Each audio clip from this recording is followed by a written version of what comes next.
કાલી માતાનું સ્વરૂપ આટલું ભયાનક કેમ છે? કોઈ ધાર્મિક કારણ છે? કેમ કે કોઈ પણ ભગવાનનું ચિંતન કરવા માટે જેટલું સૌમ્ય રૂપ હોય તેટલું આનંદ મળે અને મન દર્શન કરવા ઈચ્છે છે.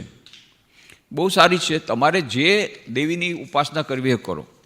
કેટલી બધી દેવી છે. દુર્ગા દેવી, સરસ્વતી દેવી, લક્ષ્મી દેવી, કામા કાળી છે. ઘણા સ્વરૂપો છે આપણે ત્યાં.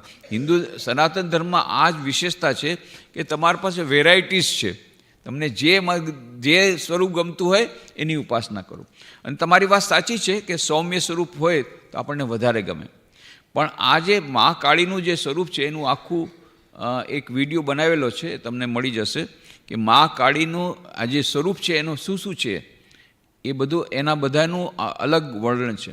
મુખ્ય વસ્તુ છે કે મા કાળી એક કાળ ઉપર રમણ કરે છે.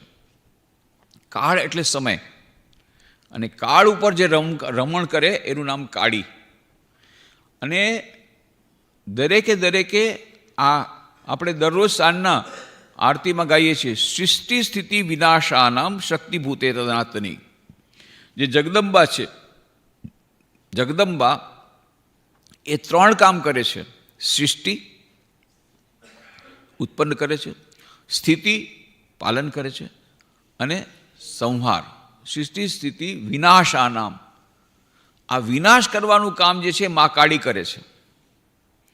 કારણ કે વિનાશ નહીં થાય તો નવું સર્જન નહીં થાય. હવે તમારી જૂની બિલ્ડિંગ બની ગઈ છે, ભૂકંપ આવે તો ગમે ત્યારે પડી જાય અને પછી તમારા કેટલા લોકો માણસો મરી જાય. એની પહેલાં આપણે આ મકાન તોડી નાખવું પડે અને નવી બિલ્ડિંગ બનાવવી પડે.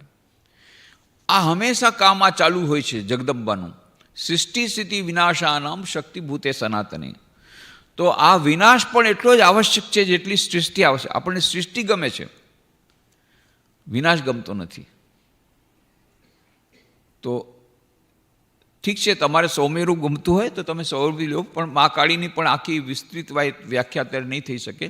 પણ આ મેં સંક્ષેપમાં કહ્યું કે કાળી માતાનું સ્વરૂપ એ સંહારનું સ્વરૂપ છે. એ પણ જગદંબાનું એક કામ છે.